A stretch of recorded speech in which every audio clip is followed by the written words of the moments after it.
Alors voilà une petite vidéo différente parce que j'ai reçu quand même pas mal de questions sur le chemin. Et puis c'est le moment d'y répondre parce que là j'attends mon bus pour rentrer sur Paris.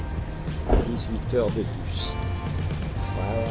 De Léon, Saint-Sébastien et après Saint-Sébastien de Paris. 18 heures de bus. Mais bon, c'est comme ça. Et puis voilà, et puis c'est rigolo parce que tout le bus va faire le chemin en arrière. Donc c'est assez marrant. Bref. Alors j'ai reçu quelques questions et puis je vais essayer d'y répondre. Alors la première question c'est est-ce que c'était bien? Ouais, c'était super bien, plein de super moments. Encore une fois c'est extrêmement délicat, difficile et impossible de décrire ce qu'on vit sur le chemin de Compostelle, sur les chemins de Compostelle. Il y a tellement de trucs, tellement d'émotions concentrées en un minimum de temps. Donc, alors à la réponse, est-ce que c'était bien? Je vais répondre oui. Voilà. Deuxième question. Camino Frances ou la Voie du Puy? Alors, la Voie du Puy, donc c'est le chemin qui va du Puy-en-Velay jusqu'à Saint-Jean-Pied-de-Port et le Camino Frances de Saint-Jean-Pied-de-Port jusqu'à Santiago, le chemin traditionnel. Totalement différent. Alors, encore une fois, je ne vais pas vous faire des réponses de Normand à chaque fois, mais totalement différent. Le Camino Frances, c'est un chemin traditionnel, c'est le chemin historique, c'est celui où il y a le plus de monde, etc. Là, on est en hiver, c'est un peu différent, il y a moins de monde, il y a moins de... voilà, on est quand même moins, donc c'est un peu plus intense, un peu différent a priori de ce que j'ai entendu des autres gars. Après, moi, c'est vrai que j'ai besoin de nature, j'ai besoin de me retrouver, j'ai besoin aussi, j'aime la forêt et tout ça, de marcher dans cet environnement. Et c'est vrai que là, on marche quand même beaucoup sur les routes, au bord des routes.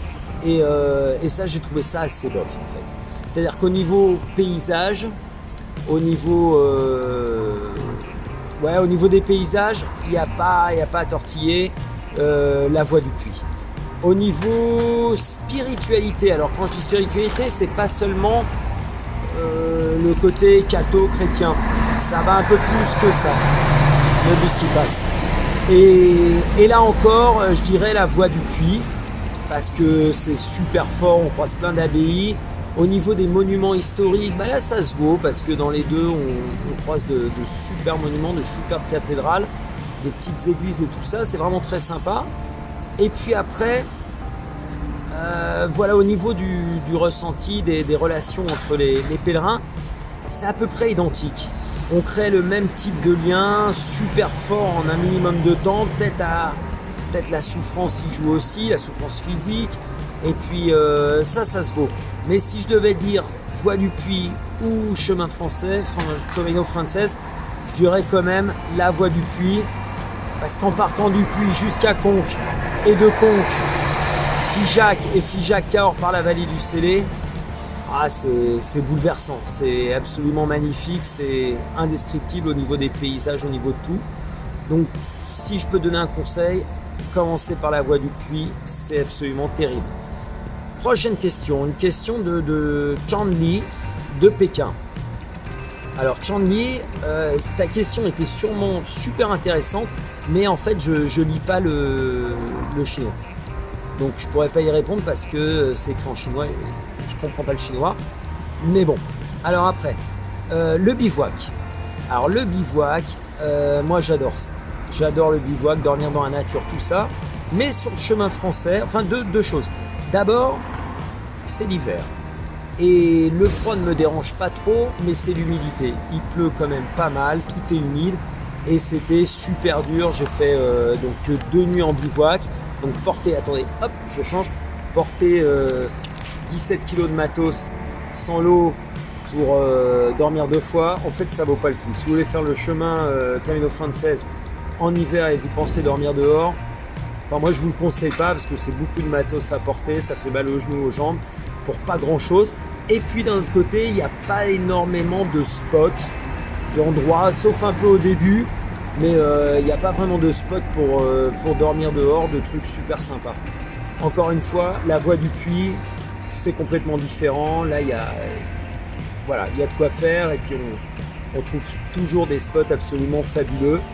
Là, mon set, mon matériel et tout ça, c'était pas vraiment en adéquation avec ce chemin, à cette période, à ce moment-là. Après, j'en sais rien au printemps, été, comment ça se passe, mais là, non.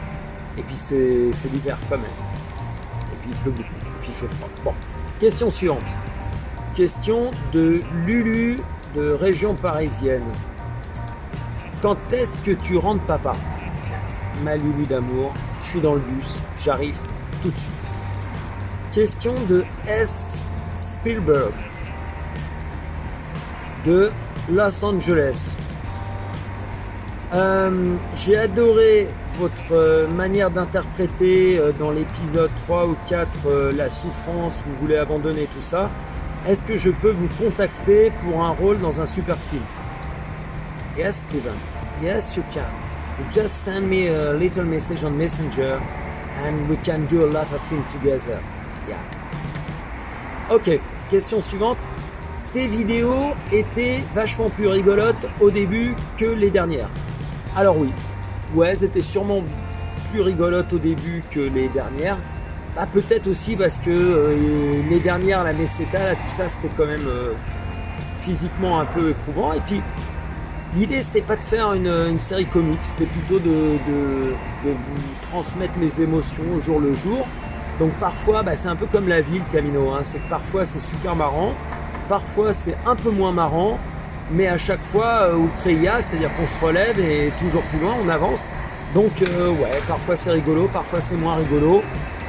Mais le but, c'était pas de vous faire un truc à se poiler tous les jours. Voilà, donc j'ai juste transmis mes émotions au jour le jour. Suivante. Le moment, qu'est-ce que tu as trouvé de plus fort? Alors sur ce Camino, ça a été quand même les relations avec les autres, les relations humaines, au-delà de la marche, au-delà des paysages. C'était vraiment les relations avec les gens, ce qu'on a pu créer. Avec Anthony, avec Leandro, les Espagnols, avec Ivan, avec Garam, au début la coréenne, avec John que je viens de quitter tout à l'heure, la larme à l'œil parce que c'était quand même super fort. Et voilà, c'est toutes ces relations, on tombe dans les bras de gens il y a 15 jours avant, on ne connaissait pas et c'est pas qu'on ne supposait pas l'existence, mais on n'aurait jamais eu l'occasion de les rencontrer dans un autre contexte. Et comme quoi, on peut faire des relations super fortes avec des gens comme ça qu'on vient de croiser. Et voilà, moi c'est surtout ça que je retiens, c'est tous ces moments, toutes ces aventures avec ces gens-là. Waouh! Je peux vous dire que c'est fort, hein, c'est absolument génial. Et la dernière question, c'est est-ce que tu es prêt à repartir? Ah oui, évidemment que je suis prêt à repartir. Alors sur quel chemin? Je sais pas. De Léon pour aller jusqu'à Santiago, je sais pas. La voie de Puy, la voie d'Arles, la voie du Vézelay, de Tours, je sais pas encore.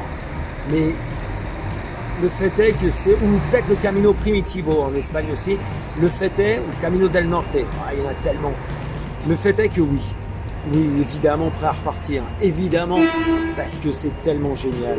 C'est pas le chemin de Compostelle, les chemins de Compostelle ne sont pas des chemins comme les autres. C'est pas un trek, c'est bien plus fort que ça. C'est des moments, c'est des relations, c'est une parenthèse dans notre société que j'invite à tout le monde de venir découvrir. Alors pour un minimum, c'est vrai de 10-15 jours, parce qu'il faut quand même, il y a 2-3 jours d'excitation au début, après il y a 3-4 jours où on a mal partout, où on dit qu'est-ce que je fais là à souffrir comme ça alors que je pourrais être chez moi. Et puis après on rentre dans un espèce dans un état où on avance et on continue et toujours plus loin, encore une fois Ultra. Voilà, donc est-ce que je suis prêt à repartir? Très très très bientôt, et j'essaierai de vous faire d'autres vidéos un peu, j'espère que c'était sympa, et voilà, en tout cas moi je me suis éclaté à les faire et à vous transmettre toutes ces émotions. À très bientôt. Ultria et Suseia.